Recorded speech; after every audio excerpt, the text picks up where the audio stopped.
Drástico aumento en tasas de interés, suben 100 puntos básicos y se ubican en 10,25%. Medida respondería a presiones inflacionarias derivadas del nuevo salario mínimo decretado por el gobierno Petro.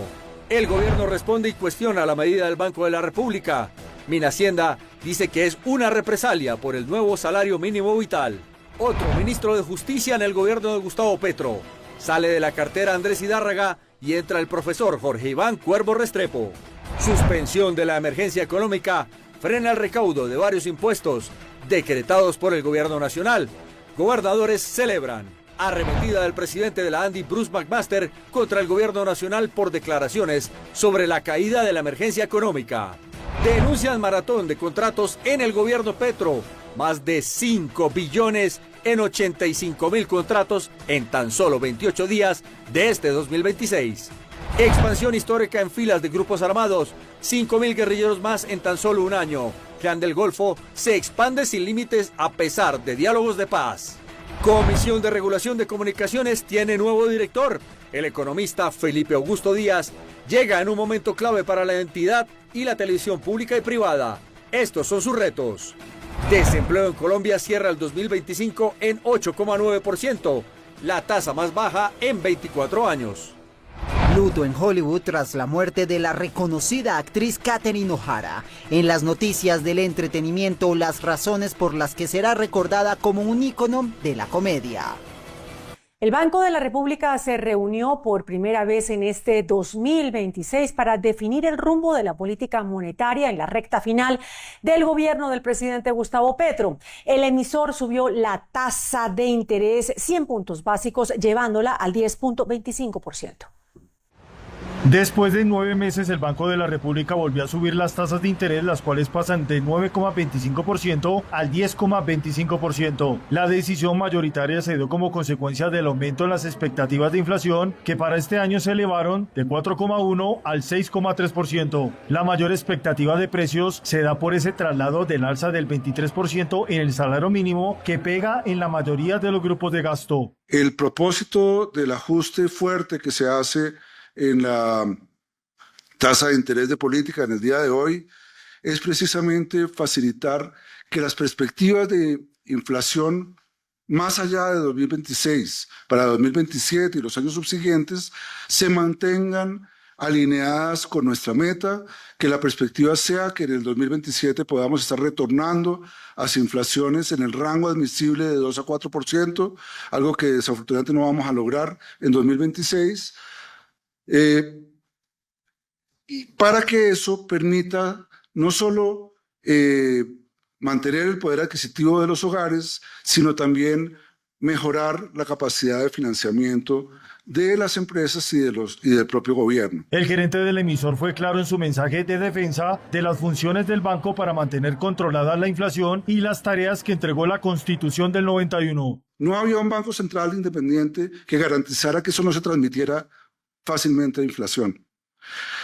La función de un Banco Central Independiente, como el que se creó a través de la Constitución de 1991, permite darle tranquilidad a la población y a los financiadores de Colombia de que la inflación no va a volverse igual, no va a subir y se va a comer esas ganancias que se obtienen en variables puramente nominales. Asimismo, respondió a las teorías del ministro de Hacienda, Germán Ávila, sobre una mayor afectación para la inflación con tasas de interés altas. También se refirió al financiamiento del gobierno al señalar que las altas tasas se vienen dando desde hace 5 meses por otros factores de riesgo de la economía. Se basan en la idea de que el aumento de la tasa de interés de política aumenta la tasa de interés de los títulos a los cuales se endeuda el gobierno en el mercado colombiano, algo que no necesariamente sucede de esa manera.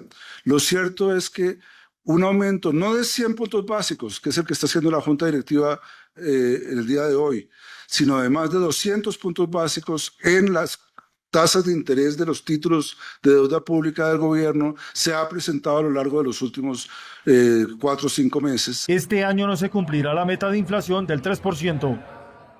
Pues inmediatamente se conocieron las nuevas tasas de interés para Colombia. No tardó en responder el ministro de Hacienda, Germán Ávila, quien afirmó que esto es una represalia por parte del Banco de la República por el nuevo salario mínimo vital. La decisión mayoritaria del Banco de la República fue criticada por el ministro de Hacienda Germán Ávila al manifestar que se está pasando cuenta de cobro al gobierno por el ajuste al salario mínimo del 23%. De acuerdo con el funcionario, la medida traerá grandes impactos negativos sobre el crecimiento de la economía que venía en proceso de reactivación. Desvirtuó los argumentos del emisor sobre una medida para combatir la inflación. Y creemos que es más en la línea de una cuenta de cobro al gobierno por haber tomado una decisión como el incremento significativo del salario mínimo legal para llevarlo hasta el nivel del salario mínimo vital que establece la OIT y que no cerramos completamente la brecha, sino que acercamos a los niveles del salario vital que tenía la OIT de manera representativa y de manera significativa. El jefe de la cartera de Hacienda reconoció que hay un gran distanciamiento con la Junta Directiva del Banco de la República. Sí, tenemos un distanciamiento grande con los 4 miembros de la Junta que han tomado esta decisión y mantendremos nuestra posición y nuestra decisión de avanzar en medidas económicas que garanticen efectos redistributivos en el país y en medidas que compensen este gravísimo error que cometió la Junta Directiva del Banco de la República al subir estos 100 puntos puntos básicos de la tasa de referencia. El ministro Ávila anunció que se tendrá que recurrir a nuevas medidas para estimular la economía. Entre ellas, ratificó la decisión de bajar el precio de la gasolina en 500 pesos. El Gobierno Nacional designará al abogado constitucionalista Jorge Iván Cuervo como ministro de Justicia. Ana María Celis con toda la información. Ana María, buenas noches. Sí, buenas noches para usted y para todos los televidentes. Mire, pues el presidente Gustavo Petro decidió designar a Jorge Iván Cuervo como nuevo ministro de Justicia. Recordemos que estaba encargado Andrés Zidárraga, quien fue secretario de Transparencia de la Presidencia, y antes de él estaba Eduardo Montealegre, quien salió de la cartera en 2025. Cuervo es experto en Derecho Constitucional, ha trabajado como magistrado auxiliar en la Corte Constitucional y también tiene una trayectoria académica en universidades como la Universidad Externado de Colombia, y este cambio se hace ya meses antes de que se acabe el gobierno nacional, por eso es clave para algunas reformas a la justicia que plantea el gobierno y también para algunas políticas carcelarias que esperan implementar. Es un tiempo en el que el presidente Gustavo Petro ha ordenado tener la mayor ejecución posible. Esta es la información hasta ahora. Ana María Celis para Noticentro 1. Noticia en desarrollo. En Noticentro 1 les explicamos cuáles son las implicaciones de la decisión de la Corte Constitucional de suspender provisionalmente la emergencia económica decretada por el presidente de la República, Gustavo Petro. Con el freno en seco de la Corte Constitucional a la emergencia económica, el gobierno tendrá que suspender varios de los impuestos que decretó desde diciembre. El monto de lo recaudado en más de un mes superó el billón de pesos, con impuestos que incluían aumento del IVA en licores, vinos y juegos por internet, así como cigarrillos y vapeadores.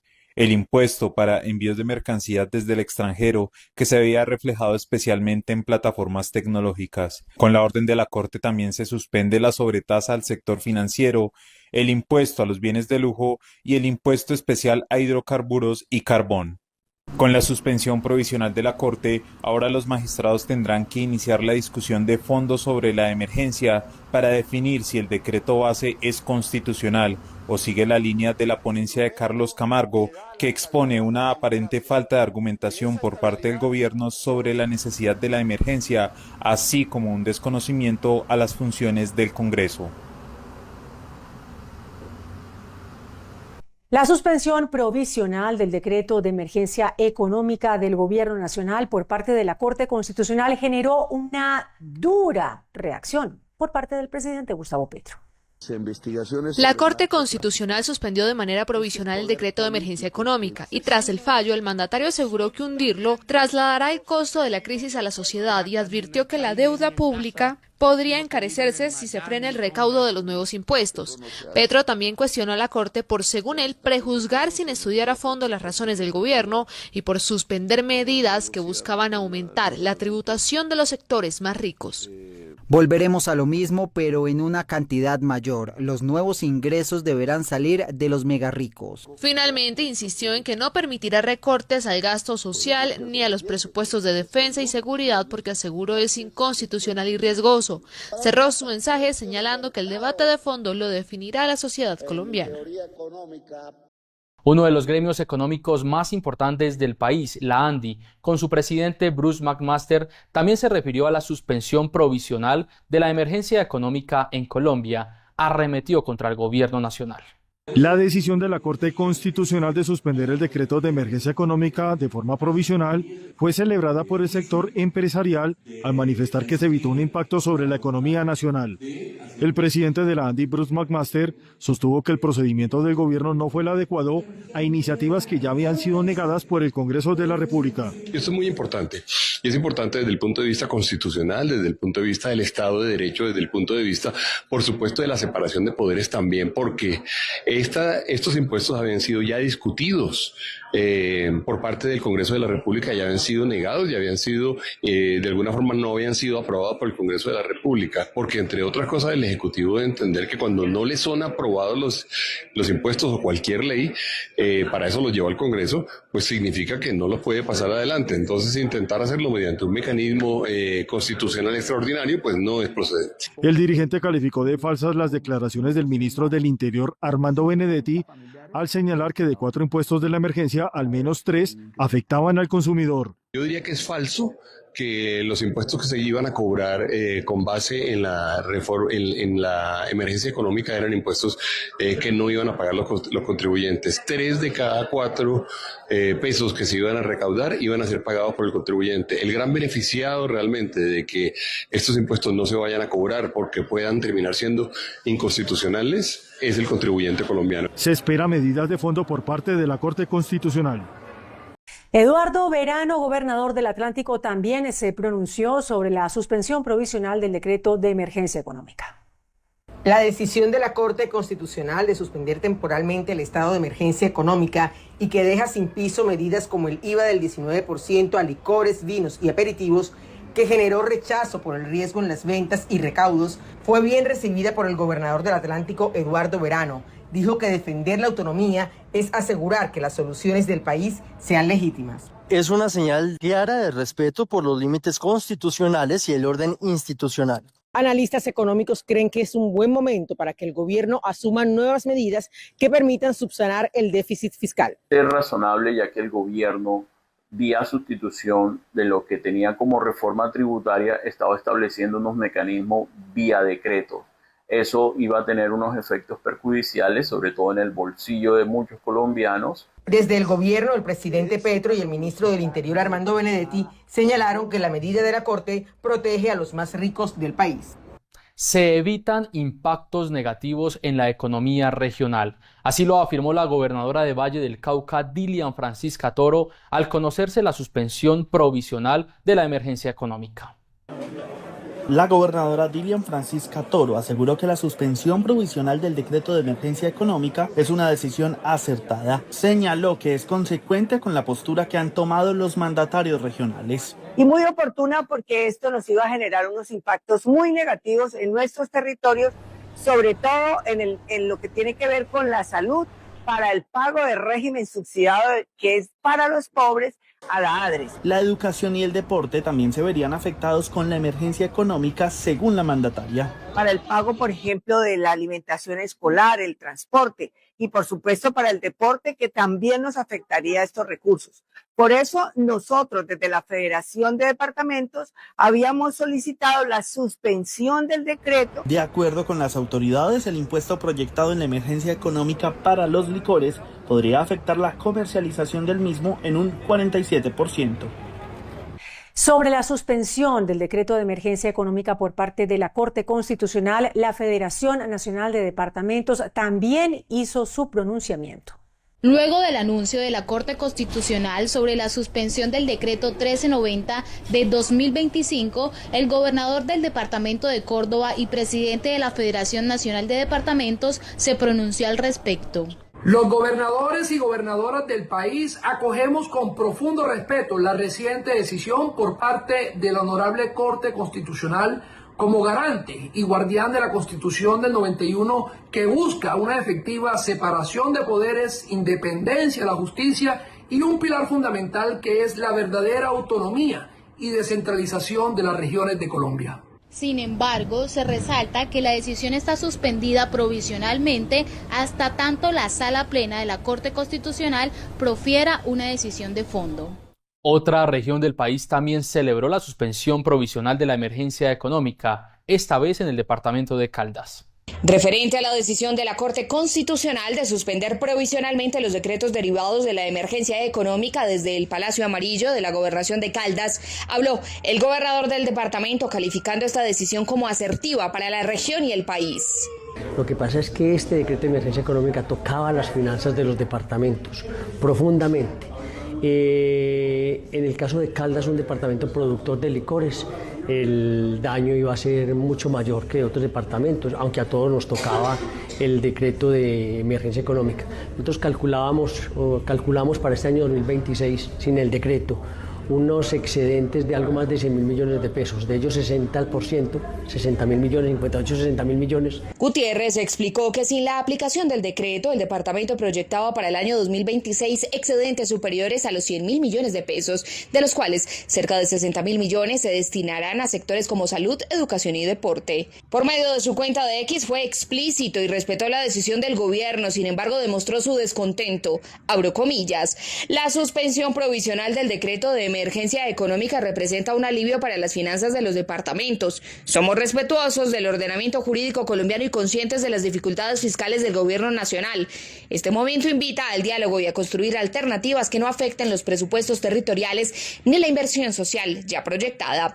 El alivio para el departamento de Caldas, según palabras del gobernador Henry Gutiérrez Ángel. El Consejo Nacional Electoral aplazó para mañana sábado la decisión final sobre la participación del candidato Iván Cepeda en la consulta de la izquierda este próximo 8 de marzo. Desde el sector político se siguen definiendo respaldos. El exministro y dirigente político Juan Fernando Cristo confirmó que el movimiento Somos en Marcha participará en la consulta del Frente por la Vida, al que describió como una coalición de centroizquierda, plural y democrática, con una agenda basada en la libre empresa, con reglas claras y la implementación del acuerdo de paz, así como una política exterior responsable. Avanzar en un acuerdo programático sin eliminar las diferencias, obviamente, que siempre existirán. Y para que en esa propuesta programática de la coalición no apareciera por ningún lado ninguna clase de acuerdo que implicara que el próximo gobierno va a convocar una Asamblea Nacional Constituyente, que en mi caso considero en este momento inconveniente, inoportuna y casi que inviable. Por otro lado, el Consejo Nacional Electoral trasladó para este sábado la determinación sobre el futuro de la inscripción de Iván Cepeda en la consulta del Frente por la Vida, una decisión clave en el calendario electoral del 2026 que mantiene en expectativa a los sectores que integran esa alianza política. Y mucha atención porque la Fundación Ideas para la Paz publicó un informe este viernes que alerta sobre la grave situación de orden público para este año 2026, especialmente por una expansión de los grupos armados en diferentes territorios. Los detalles los tiene a esta hora nuestra periodista Laura Parra. Laura, ¿qué más dice este informe y qué dice la Fundación?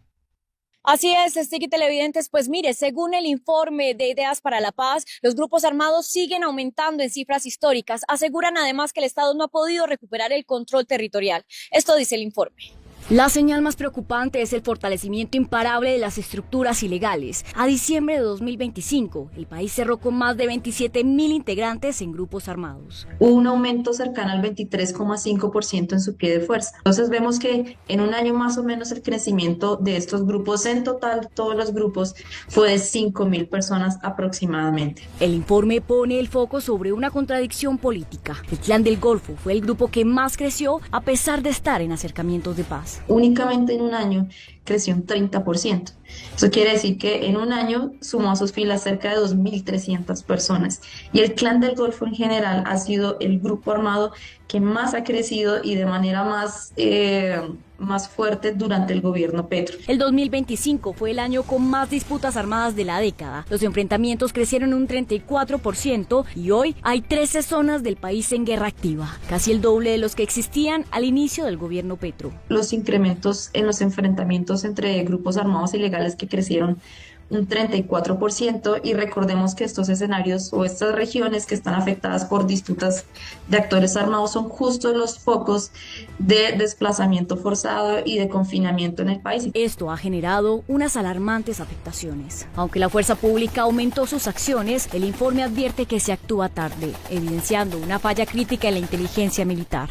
Pero esta expansión no deja de traducirse en violencia. Indepaz reveló que entre 2022 y 2024, más de 1.000 niños, niñas y adolescentes fueron reclutados por estos grupos armados. Según el último informe de Indepaz, la guerra está devorando a los más jóvenes, captando principalmente a los menores entre los 12 y los 15 años. Recientemente se han hecho muy populares todas estas campañas y todas estos posts en TikTok y otras redes sociales, pero pues también otras formas que son interesantes de discutir son el ofrecimiento de salarios en distintos grupos armados, pues claramente en contextos donde pues tener empleos y pues tener acceso a recursos es bastante difícil, y pues te encuentras con un grupo que te ofrece cierta estabilidad económica. Según el informe, Cauca es el departamento más afectado. Solo en el último año se documentaron 125 nuevos casos, concentrando el 11,8% de los casos nacionales. Sin embargo, Indepaz advierte que el número de víctimas podría ser mucho mayor por el miedo de las familias a denunciar. Este informe también revela que los grupos armados estarían usando desde ortodoncia hasta ropa de marca para seducir a estos menores en los territorios. Indepaz hace un llamado urgente a la protección de la niñez. Informó para Noticentro 1, Laura Parra. En las últimas horas se pronunció Monseñor Rubén Darío Jaramillo, quien es obispo de la diócesis de Buenaventura. Se refirió a las polémicas declaraciones del presidente de la República, Gustavo Petro, quien aseguró que Jesucristo habría tenido relaciones con María Magdalena. Y yo creo que Jesús hizo el amor, sí. A lo mejor con María Magdalena, porque un hombre así sin amor no podía existir. Esta afirmación del presidente Gustavo Petro sigue generando rechazo en la Iglesia Católica Colombiana. En esta ocasión, Monseñor Rubén Darío Jaramillo, obispo de Buenaventura, expresa su opinión. No compartimos los comentarios que dicen acerca de que Jesús haya tenido relaciones sexuales con una mujer en ese tiempo, como si Jesús hubiese tenido una vida oscura, aparte, sexual, activa. El máximo representante de la Iglesia Católica en Buenaventura señala que esto no puede ser catalogado como una blasfemia. Es una opinión que no es considerada ser cierta, es desafortunada, es una declaración muy desafortunada para la persona sagrada que es Jesucristo, decir que casi que es un pecador, que es una persona, un hombre que se acuesta con una mujer sin estar casados, comete un pecado que se llama la fornicación. Monseñor Jaramillo dice que la Iglesia no quiere entrar en discusiones ni debates teológicos porque ellos tienen claro las verdades de la fe que son universales, absolutas y eternas. Desde Buenaventura, Cristian Mauricio Abadía, Noticentro 1. El candidato a la Cámara, Daniel Briceño, alertó sobre la masiva contratación en el Ejecutivo a puertas del inicio de la Ley de Garantías Electorales. Briceño advirtió que fueron 85.000 los nuevos contratos. Valentina Mejía nos amplía esta información. Valentina, buenas noches. Buenas noches, Margarita Stick. Pues miren, datos del SECOP revelarían una masiva contratación por parte del gobierno de Gustavo Petro desde el 1 hasta el 28 de enero, esto a puertas de la Ley de Garantías. Son contratos por más de 5 billones de pesos. Entre el 1 y el 28 de enero de 2026, el Gobierno Nacional, bajo la administración del presidente Gustavo Petro, suscribió 85.826 contratos de prestación de servicios. Las 220 dependencias que hacen parte del Gobierno Nacional han firmado desde el 1 de enero hasta el 28 de enero más de 85.000 contratos de prestación de servicios por 5.1 billones de pesos. Esto evidencia un afán del Gobierno Nacional por aumentar gravemente la burocracia de cara a las elecciones de marzo y de mayo y junio. La información disponible en plataformas oficiales muestra que durante ese periodo se registró una intensa actividad contractual en distintas entidades del Estado. Esta información se puede ver concretamente en datos abiertos de SECOP, que durante los últimos días había estado caído y nosotros denunciamos, y luego de nuestra denuncia habilitaron dicha información. Es algo completamente anómalo, injustificado, y que no solo profundiza los problemas fiscales que tendremos que recibir en el futuro en el país, sino que está mostrando cada vez más una participación abierta en el proceso electoral. Briceño hizo un llamado contundente a la Procuraduría General de la Nación para que investigue de manera rápida y oportuna este hecho. Y en otras noticias, este viernes fue nombrado el nuevo director de la Comisión de Regulación de Comunicaciones, el economista Felipe Díaz. Para mí, a nivel personal, es un reto y todo un honor haber sido designado de manera unánime por mis compañeros comisionados y por la señora viceministra en cabeza del Ministerio de Comunicaciones. En diálogo con Noticentro 1, Díaz Suaza habló sobre los retos que asumirá en esta nueva etapa de su carrera profesional, enfocados en la defensa de la libertad de prensa y el acceso a la información. Nosotros lo que hacemos es defender y proteger la institucionalidad y trabajar para que esa institucionalidad de cara al usuario pues tenga las garantías necesarias y la protección de sus derechos. Asimismo, habló sobre el trabajo que adelanta la Comisión de Regulación en este año electoral. La comisión ya viene desarrollando desde el año pasado unas sesiones de la mano de la Registraduría Nacional y del Consejo Nacional Electoral para precisamente garantizar que la información se presente de la manera pues más ecuánime y que todos los usuarios y los televidentes tengan acceso a la información disponible. Finalmente, Díaz aseguró que pese a la situación de orden público que está viviendo el país, la información libre y oportuna está completamente garantizada. Informó para Noticentro 1, Valentina Mejía. En el marco del Plan Democracia, el Gobierno Nacional activó medidas inmediatas de protección a los actores políticos del país. El ministro del Interior, Armando Benedetti, informó que frente a cualquier amenaza contra quienes participan en política, el gobierno actúa de manera inmediata. Según explicó, las denuncias serán revisadas para su evaluación urgente y para que la Unidad Nacional de Protección active los esquemas correspondientes en coordinación con la fuerza pública. Frente a cualquier amenaza contra quienes participan en política, el gobierno actúa de inmediato. La denuncia será remitida al CORMPE para su evaluación urgente y para que la UNP active las medidas de protección correspondientes en coordinación con la fuerza pública. De acuerdo con el ministro, en el marco del Plan Democracia y de las medidas adoptadas para candidatos al Congreso y a la presidencia, se han atendido más de 2.400 eventos en 177 municipios de 31 departamentos y se han desplegado 36.000 integrantes de la fuerza pública en el territorio. Además, se han designado 280 esquemas de protección tras la evaluación del riesgo. De acuerdo con la Corte Suprema, los pagos de la ADRES a las IPS por servicios de salud sí pueden ser embargables. La Corte Suprema de Justicia estableció que los dineros en las cuentas de las IPS provenientes del giro directo de la ADRES por servicios de salud son recursos de naturaleza privada, por lo que pueden ser embargables al regirse a normas civiles y comerciales. La Corte indicó que cobijar con la inembargabilidad los recursos de giro directo cuando ya están en las cuentas de las IPS implicaría una desprotección para los acreedores que buscan el pago de obligaciones. La Corte señala que aunque los recursos de la salud no pueden ser embargados, en casos de acreedores con las IPS sí se podría hacer el uso de dicha figura. Los recursos de la ADRES tienen naturaleza parafiscal y son inembargables, no obstante, una vez se reciben en las cuentas de las IPS a través de giro directo, pierden esa connotación, pues adquieren el carácter de pago contractual de servicios de salud prestados. La Corte se pronunció al resolver un caso de una empresa que reclamaba 500 millones de pesos a una IPS que se negaba a realizar el pago de la deuda. Rifirrafe polémico entre la secretaria de Salud de Valle del Cauca y el ministro de Salud, Guillermo Alfonso Jaramillo. Esto por supuestos pagos billonarios para la salud en esta región del país. En su reciente visita a Cali, el ministro de Salud, Guillermo Alfonso Jaramillo, aseguró que el Valle del Cauca ha recibido una millonaria inversión en materia de salud y que seguirán llegando recursos desde el gobierno nacional. Tenemos proyectos por aprobar Vamos a ver cuánto de todo eso se puede aprobar. O tenemos proyectos, por ejemplo, por una suma bastante grande que son las proyecciones, por cerca de 800.000 millones de pesos. Sin embargo, la secretaria de Salud del Valle, María Cristina Lesmes, lo desmintió, asegurando que la región sigue en crisis en esta materia por la falta de recursos. La verdad nos dijo que entregó 22 ambulancias, tampoco sé dónde están, no las conocemos. Entonces son las visitas que él suele hacer en que desconoce las autoridades del departamento, en que se expresa mal de las autoridades del departamento y informa los recursos que nosotros, la verdad, no hemos visto. Lesmes además dijo que se continúa a la espera de la respuesta a un derecho de petición que solicita claridad sobre las inversiones en la región anunciadas por el gobierno.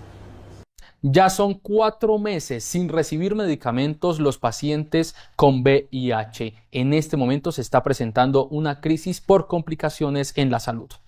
Al menos 200 personas que viven con VIH en Risaralda no han recibido oportunamente sus medicamentos antirretrovirales, una situación que pone en riesgo su estabilidad clínica y el control epidemiológico. La alerta fue emitida por la Fundación Plataformas, organización que hizo un llamado por estos pacientes con diagnóstico confirmado que requieren de una atención sin interrupciones. Hemos elevado esta preocupación y hemos invocado de alguna manera a que las entidades de control realicen de manera asertiva ante las EPS que están intervenidas, que se entreguen de manera oportuna estos medicamentos. Ya van alrededor de 4 meses donde los usuarios no están recibiendo medicamentos, donde las infecciones oportunistas están llegando a estos pacientes. La mayoría de los casos corresponde a usuarios afiliados a la nueva EPS, entidades bajo intervención estatal, aunque también se identificaron situaciones similares en otras aseguradoras del eje cafetero. Están en riesgo la salud y la vida de las personas, puesto que, como te digo, se puede aumentar la carga viral. Muchos de los pacientes estaban indetectables, intransmisibles. Recordemos que indetectable, intransmisible es una persona que no transmite el virus. Fundación Plataformas en Risaralda adelanta una campaña denominada Vive Solidario, con el fin de reunir medicamentos para las personas que más lo requieren. Regiones. En una nueva masacre fueron asesinadas 3 personas en el municipio de Tarso, en Antioquia. Entre las víctimas se encuentra una lideresa comunitaria. Según el relato de las autoridades, 2 hombres y una mujer fueron sacados de su vivienda en la vereda El Cedrón en Tarso, Antioquia, y llevados hasta la placa polideportiva, donde fueron asesinados a disparos. Los sujetos sacaron a las víctimas hacia una placa polideportiva y les dispararon. La institución lamenta los hechos y se compromete a realizar las investigaciones necesarias para esclarecer los motivos y dar con los responsables. Las víctimas fueron identificadas como Edinson Molina Marulanda, Germán Alonso Cano Ramírez y Elizabeth Zapata, reconocida por su liderazgo comunitario. Las autoridades investigan si el crimen estaría relacionado con disputas entre grupos armados, entre ellos el Clan del Golfo. La ola invernal también está atacando al departamento del Cauca. Ya son 700 las familias damnificadas en el municipio de Piamonte. Piamonte, Cauca, enfrenta una grave situación de emergencia a raíz del fuerte invierno en la zona urbana y rural, ocasionando daños materiales muy grandes en el sector del comercio, en los diferentes sectores residenciales de la cabecera municipal, pero también en las unidades productivas agropecuarias de cada uno de los campesinos y campesinas que están ubicados en las zonas ribereñas de estos afluentes. La magnitud del problema supera las expectativas de respuesta de las autoridades locales ante la pérdida de cultivos, ganado y establecimientos comerciales que se constituyen como la base económica de gran parte de la población. Hacemos un llamado al gobierno nacional para que por favor nos atiendan, nos ayuden.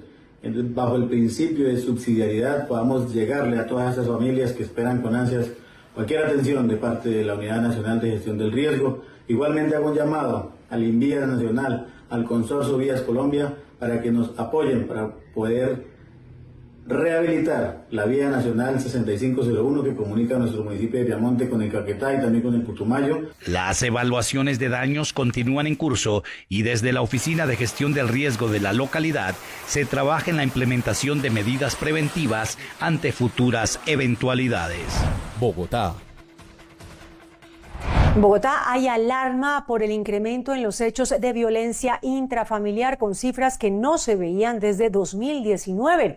Mi compañera María Fernanda Carrascal nos amplía esta información en Noticentro 1. María Fernanda, buenas noches.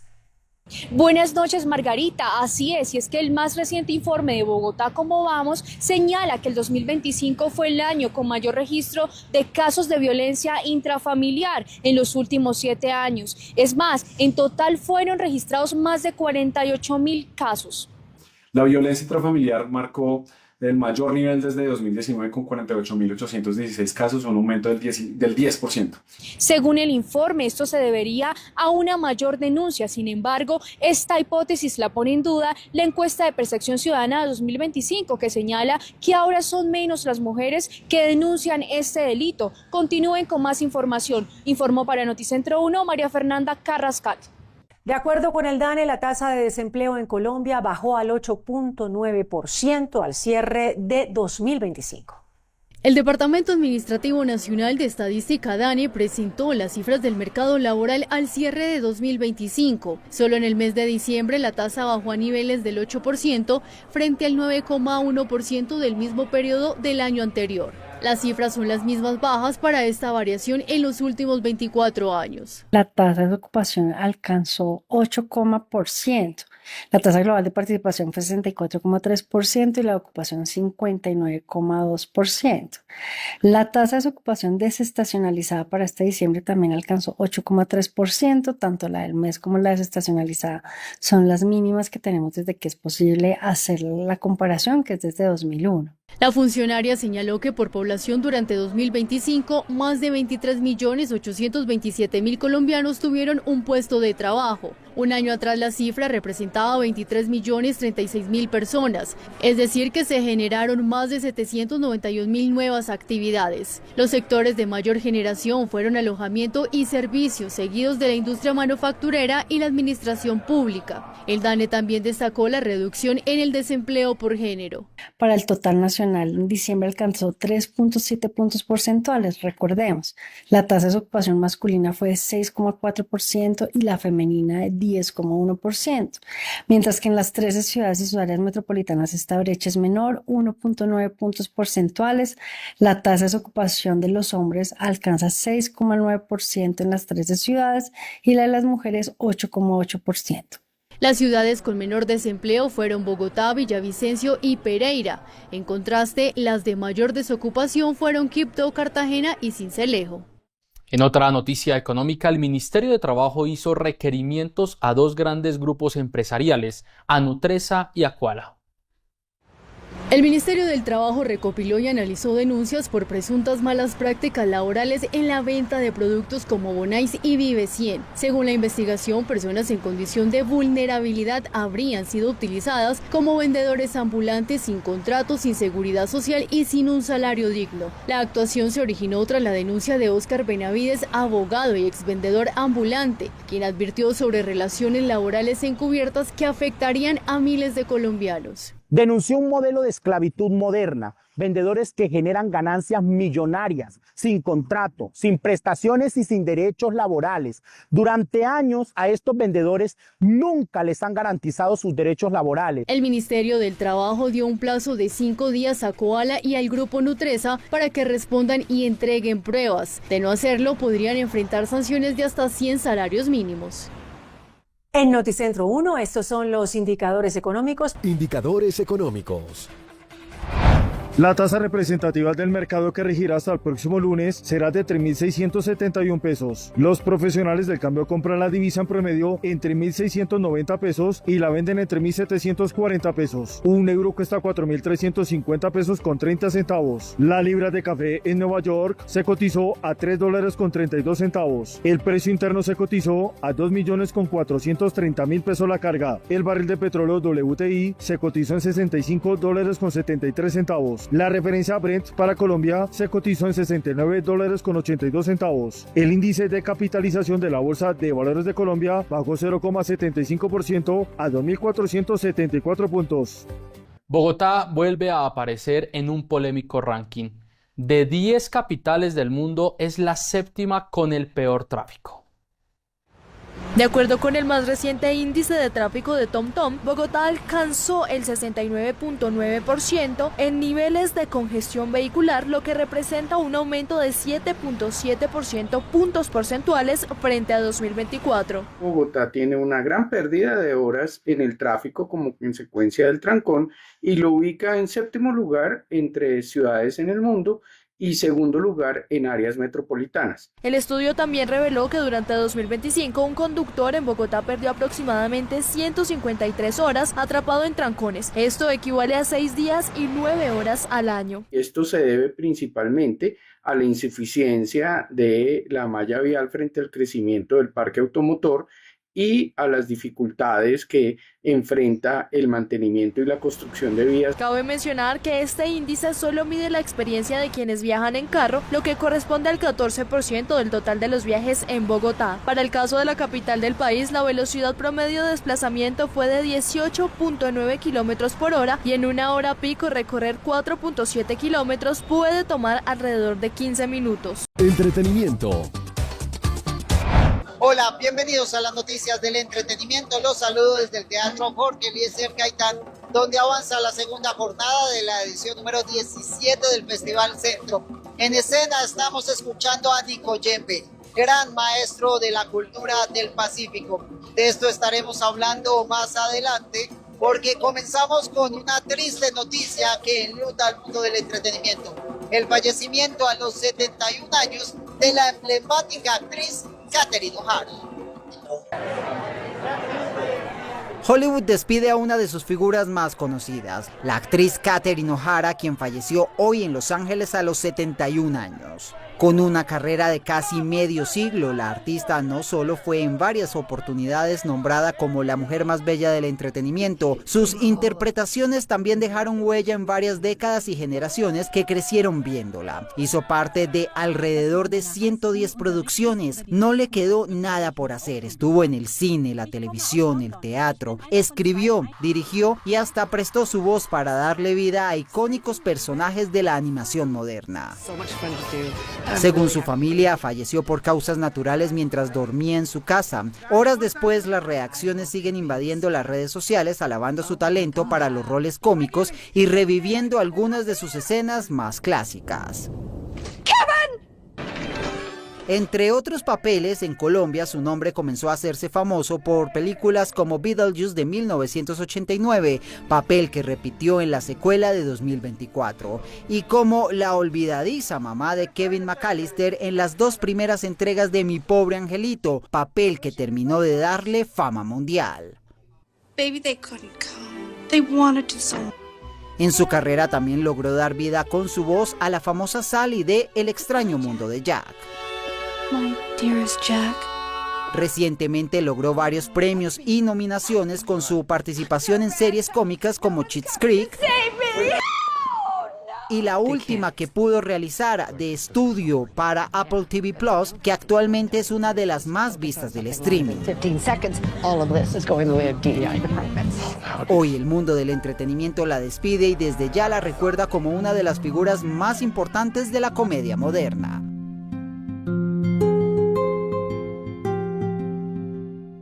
Cambiamos de tema para contarles que comenzó Expo Malocas en Villavicencio con una gran muestra sobre la riqueza de cacao y café que tiene nuestro país. En medio de la feria más importante del llano, Expo Malocas 2026, el aroma y sabor del café y cacao se han robado el protagonismo, siendo uno de los atractivos principales en esta fiesta llanera y demostrando por qué se ha ganado reconocimientos a nivel internacional. La ruta de café y cacao aquí en el departamento del Meta se consolida como la 6ª ruta que estratégicamente se ha establecido en 9 municipios de nuestro departamento y allí beneficiando directamente más de 940 familias que están agremiadas y que su potencial hasta el momento es de la producción del café y del cacao. En este contexto, Expo Malocas 2026 se consolida como una plataforma estratégica de visibilización y conexión comercial, permitiendo que productores accedan a mercados especializados,